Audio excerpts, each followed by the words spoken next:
broadcasting from the basement of La Penta. This is WICR.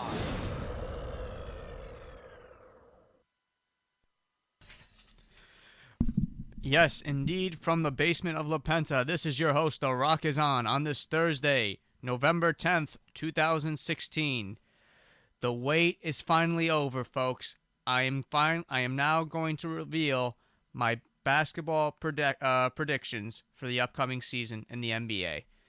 I'm sorry. I just want to say I apologize if I prolonged it or if anyone wanted to hear or wanted to know my predictions. But last week with the whole World Series, I just had to go into that. There's a lot to cover there, but the wait is finally over. We're going to throw in a little football here with the locals as well. Some Jet woes, some Jet news, but unfortunately, but we'll get into that later. Now, the Rock's predictions. I present to you the Rock's predictions for the 2016-2017 NBA season. And we're going to start off with the East. For the number one seed in the Eastern Conference, this is a no-brainer, without a doubt. I am picking the Cleveland Cavaliers, the defending champions. Now, you can't dispute, there's no denying, you can't dispute or you can't deny about the Cavs because they have a great team. They have arguably the best player in the game in LeBron James. You know, they have a phenomenal point guard in Kyrie Irving, and we saw what he did last year, or in last year's NBA Finals when he was healthy. But yeah, we saw what he did last year, or in last year's NBA Finals when he was healthy. Because if you remember, in 2015, he got hurt. He had the knee injury, was forced to leave, and the Cavs weren't able to overcome that loss and lost in 6 games, but then redeemed themselves in 2016. You know, and then you have Kevin Love, who has his ups, has his downs, but when he's on, when he can shoot the three ball phenomenally. Better, he can shoot. He's a great 3-point shooter. He gets criticized sometimes for playing the way he plays defense, or his style of play, because everyone remembers when he was with the Timberwolves or during his tenure in Minnesota, he was a big, strong guy. He was always getting double doubles, 20 points, 10 rebounds a game, something like that. But then when he got traded to the Cavs, he lost a lot of weight. Had to in order to play with LeBron James because they ran an up tempo offense. But Kevin Love, I think he's gonna have a good year. He had a good year last year, but he's gonna have a good year this year. And then also you're gonna have Tristan Thompson, an up and coming center, and J.R. Smith. But this time you'll see him have a shirt on though, folks. Don't worry. If you saw the parade, he didn't have a shirt on. And that was a whole big media frenzy at the time during the Cavs championship parade back in June. All right, for the second seed, I'm going now. I'm going to go with the Boston Celtics. Now, some people may think, a little high. They're more like a 3-4, but this is what I see when I look at the Celtics. They have a great a great shooter, and a great scorer in Isaiah Thomas, and then they have Avery Bradley, who's another starter, a good starter with the Celtics. And not to mention, they have a good bench. When you have guys like Marcus Smart and Jaylen Brown, guys who could shoot around the perimeter, shoot the three ball, you're gonna have a chance to win some games. You're gonna have a chance to win a lot of games and be in a lot of games this year. And, in this day and age with the NBA, it seems like it's apparent that it's more about the threes, or more players are taking threes nowadays than they did, let's say, 20, 30 years ago. Like you go back to, say, the 80s with Magic Johnson and Larry Bird. Those guys were good 3-point shooters. They could make 3-point baskets here and there. There's no denying that, but back then it just wasn't, the 3-point shot wasn't used, or wasn't, how could I say it? It wasn't used, or it wasn't a factor. Wasn't that much of a factor by players back then than it is now. And the Celtics have good 3-point shooters. No denying that. And lastly, with the Celtics, I just want to throw in, I think the accusation of Al Horford in the offseason was a huge plus for this team. Because Horford brings that postseason experience, had a lot of postseason experience during his tenure with the Hawks, knows what it takes to win.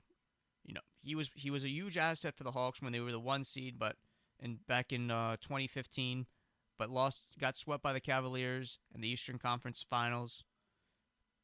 But he knows he's a solid player in the NBA. You can't deny that. So that was a huge plus for the Celtics. And also, the Celtics, folks, are set. They're going to be a championship team in the coming future. And they are on the rise because they accumulated a lot of draft picks. You can Danny Ainge can thank the Brooklyn Nets for that asinine trade back in 2013 when the Nets pretty much just traded their whole future to get two aging superstars because they were in a win now mode, but with Paul Pierce, Kevin Garnett, and Jason Terry. But yet that was only a 1-year experiment, and they just got past the first round. Or they only made it to the second round. Okay? You have to think, Danny Ainge was probably licking his chops, saying, "Ha suckers," when he made that trade. But anyway, that's a topic for another day. And also with the Celtics, not only they have draft picks, a plethora of draft picks, needless to say, but they have a lot of money in cap space, so they'll be in the running for any marquee NBA free agent that's out there. They were in the running this past summer for Kevin Durant, and they're going to be in. And if Kevin Durant does opt out of his Warriors contract, they'll be in the running for him again in 2017. But the Celtics are set, and for the next decade or so, and they have assets, and they are on the rise. So I'm going to put the Celtics at 2. Now my third pick, and I really like this team a lot, but I don't think this team doesn't get that much attention that it used to back in recent years. I'm going to go with the Indiana Pacers as the 3rd seed. And with the Pacers, other than the Cavaliers starting 5, I think this is a great starting 5, if you ask me. They have Jeff Teague at point guard, which they traded for from Atlanta in the offseason. Monte Ellis, who has phenomenal dexterity, and he's just and at times can be a dominant scorer. Paul George, he's a top 10, top 15 player in the league, along with Thaddeus Young and Miles Turner. Granted, those guys may not be big names, but they're decent players. They can give you maybe 15, 20 points on a good night. And also, they have a great bench. The Indiana Pacers have a great bench. Look at this. I'm going to read you the list. Aaron Brooks, Rodney Stuckey, C.J. Miles, Al Jefferson. Those guys I just mentioned, those guys could be starters for other teams. So if you think about it, the Pacers have two starting 5s on a team. It's crazy, and I'm surprised that some people put them around the 4-5 range. I think they're a 3. They're a top 3 team in the East, in my opinion. Because I just read you the names. Those are starting 5. Those are starting players, guys who have started on teams in years past, coming off the bench. And it's not because they're old or they don't have this. They're not the same players anymore. These guys can still start, or still capable of being starters. So I think I think the Pacers are going to be the top team in the East. Top team, number 3 seed in the East. The Cavs will be the top team. Number 4. Now I may be criticized for this, but hold on. I may be criticized for this to an extent, but I'm going to put the Raptors at number 4. And here's why. Yes, I know the Raptors, they were 2 seed last year. They made it to the Eastern Conference Finals. Gave the Cavs a bit of a scare. Gave them a run for their money. Pushed them to the limit. I get it. But the Raptors, what they have to do, and it's imperative, they need to show that last year wasn't a fluke. It was not a fluke, meaning that the record they had last year, being the number 2 seed, getting to the Eastern Conference Finals, wasn't just a one-year wonder. That this Raptors team is on the rise, and they're going to be competitive for the next, say, 4 or 5 years, and they're going to be competing for a title in the near future. You know, they have a good backcourt, and the Raptors, they have a good backcourt in Kyle Lowry and DeMar DeRozan. One of the best backcourts in the league. But if they want to do well, they have to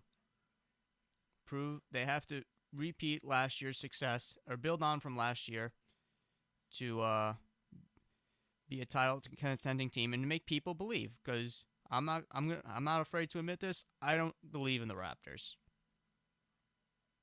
So I'm one of the doubters for the Toronto Raptors. So with the 5th seed, now moving on to the 5th seed, I am going with the Atlanta Hawks. And, you know, the Hawks, they're around there every year. They're usually like the 4 or 5 seed. And it's just that I think the 5th seed is just it's an appropriate position for them, or an accurate position for them, because I thought trading away Jeff Teague was just a dumb decision, because Jeff Teague is a very underrated player, and he's going to help the Indiana Pacers get to the next level, because the Pacers had a good year last year, pushing the Raptors to 7 games, and they were a 7th seed. So I think the absence of Jeff Teague is going to hurt them. I mean, yeah, they're going to have Kyle Korver, who's one of the most lethal three-point shooters in the game, but he can't do it all. And also, what concerns me is you're going to have Dennis Schroeder, who's projectedly to be the starting point guard for the Atlanta Hawks, lead this team. Now, some of you probably didn't even know who Dennis Schroeder is. I didn't even know. I had to look him up. So, you have to think. Jeff Teague, Dennis Schroeder. Who are you going to go? Who's a better point guard? Obviously, it's going to be Jeff Teague. And also, the accusation of Dwight Howard. And I just want to know, is Dwight Howard, we all know what Dwight Howard is. You know, he has his good games, he has his bad games. He's somewhat, in lack of a better phrase, some say he's a cancer to the locker room. He gets head coaches fired. I just want to know, with Dwight Howard returning to his hometown or home state of Atlanta, or hometown of Atlanta or home state of Georgia, does he become a liability or an asset for this team? Because this is his 4th team. He had BS drama in Orlando, had BS drama in LA, BS drama with Houston towards the end. It looked like at first he settled in with Houston, but then he pulled up his same shenanigans, and now he's with Atlanta. But I want to know, is Dwight Howard going to be an asset or a liability for this Hawk team moving forward this coming season? Now, for the 6th seed, I'm going to go with the Chicago Bulls. Now, when the Chicago Bulls, before I get into the details of the Chicago Bulls, but when the Bulls traded Derrick Rose to the New York Knicks to get Robin Lopez, Pablo Prigioni, and then other players, I thought they were going to be in a rebuilding stage, and then they were going to trade Jimmy Butler to the Minnesota Timberwolves for their draft pick. That's what I initially thought. And I'm thinking, the Bulls, they're not going to go anywhere. They're going to probably compete for a draft pick, and they're going to be lucky enough to even win 20 games this year. And I'm sure a lot of other people thought that way. But they made 2 key accusations, which was Rajon Rondo and Dwayne Wade. Dwayne Wade's coming home to Chicago. And it's kind of a homecoming for Wade because he is from Chicago, so he returns there. So, when you look at this starting lineup, you have Jimmy Butler, Rajon Rondo, and Dwayne Wade. That's kind of a bit of a 3-headed monster, though. in the East, and they'll be tough to handle. And also, you have other role players as well. Robin Lopez. Granted, he's not as good as his brother Brook, who plays for the Nets, but he's a solid role player. McDermott, who Devin McDermott, who played for the Bulls last year, he's coming. He got that year of McDermott. Well, he had that year of experience last year.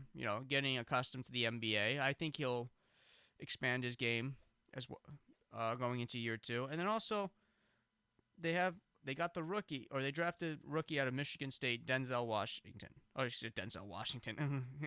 Denzel Valentine. Yeah, Valentine can act too. Denzel plays in the NBA. But Denzel Valentine, the rookie out of Michigan State, he was a solid player, great player, was a top 5 player in last year for Michigan State. Were a 2 seed. Sadly, they were upsetted by Tennessee State, in the first round of the NCAA tournament. But I think he has the capability of being a good NBA player, and Denzel Valentine. And then you have a tough defender in Taj Gibson. He's been there for the last 6-7 years. So the Bulls have a pretty good starting lineup, and I think the 6th seed is an appropriate position for them. Now for the 7th seed, I'm going with the Detroit Pistons, and I think the Pistons, they had a good year last year. They were the 8th seed, got swept by the Cavs. I think they make a slight improvement or modest improvement, if you want to say, but the only thing that concerns me with the Pistons is, who do they have other than Reggie Jackson and Andre Drummond?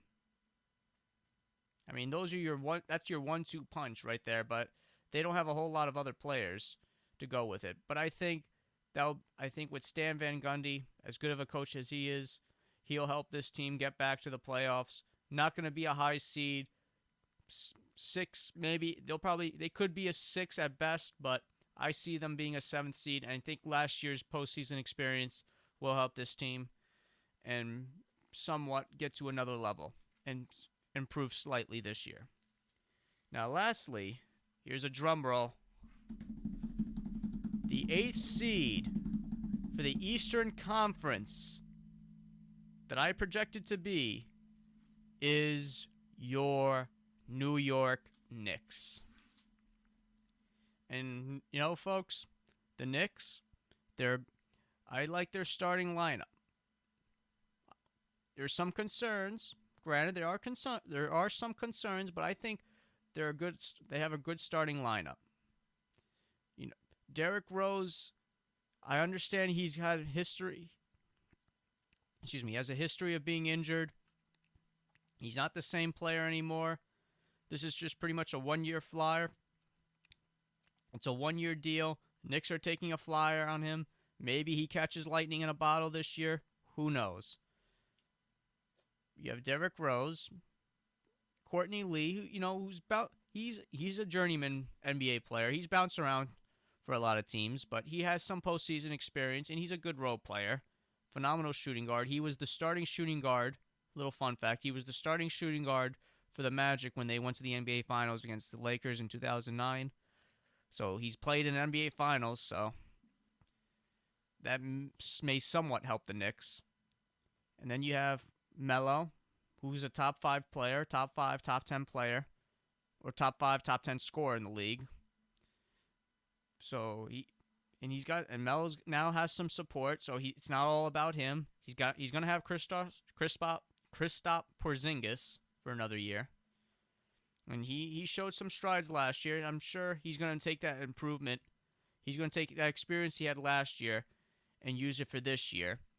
And when you hear Porzingis talk to the media, you hear him that he wants to win. He's going to work hard. He's going to do whatever it takes. That shows me that guy has a phenomenal work ethic, and he'll do whatever it takes to improve his game, even if it's a little bit.